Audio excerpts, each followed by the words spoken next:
শনিবার সন্ধে বিজেপি লোকসভা নির্বাচনের প্রথম পর্যায়ে মোট 195 জন প্রার্থীর তালিকা প্রকাশ করেছে। তাতে পশ্চিমবঙ্গের 20 জন প্রার্থীর নাম রয়েছে। সেই তালিকায় দলের এ রাজ্যের সাংসদ এবং কেন্দ্রীয় মন্ত্রীদের প্রায় সকলেরই নাম রয়েছে।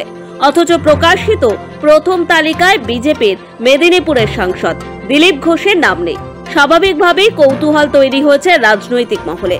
এই 20 কেন্দ্রের মধ্যে অধিকাংশ ক্ষেত্রে পুরনো সাংসদদের ওপরেই ভরসা রেখেছে দল, কিন্তু তাৎপর্যপূর্ণভাবে বিজেপির প্রাক্তন রাজ্য সভাপতি দিলীপ ঘোষের নাম নেই প্রকাশিত প্রথম তালিকায়।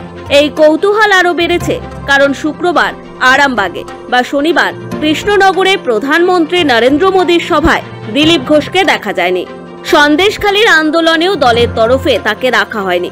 ফলে পুরো বিষয়টিকে ঘিরে একই সঙ্গে কৌতূহল এবং সন্দেহ তৈরি হয়েছে। দিলীপ ঘোষ পশ্চিমবঙ্গে বিজেপির একজন জনপ্রিয় নেতা, যে সম্ভবত এখনো পর্যন্ত একটি সুপরিচিত সত্য। একজন ব্যক্তি তার আড়ম্বরপূর্ণ রাজনৈতিক সাহসিকতার সঙ্গে বিতর্কের প্রবণতার দ্বারা চিহ্নিত। দিলীপ ঘোষ জনপ্রিয় এবং অজনপ্রিয় উভয় কারণে প্রায়শই শিরোনাম হন। গত কয়েক বছরে বঙ্গীয় বিজেপির প্রধান রাজ্যে দলের একটি শক্তিশালী সাংগঠনিক ভিত্তি তৈরি করতে গুরুত্বপূর্ণ ভূমিকা পালন করেছেন।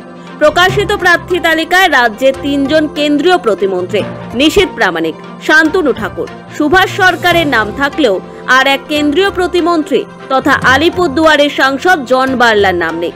জনের বিরুদ্ধে দলের স্থানীয় স্তরে বিস্তর ক্ষোভ রয়েছে।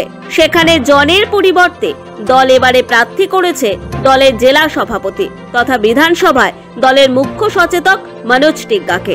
প্রকাশিত তালিকায় দিলীপের নাম না থাকায় তাই বিষয়টি নিয়ে কৌতূহল তৈরি হয়েছে রাজনৈতিক মহলে। ব্যুরো রিপোর্ট, সময়, কলকাতা।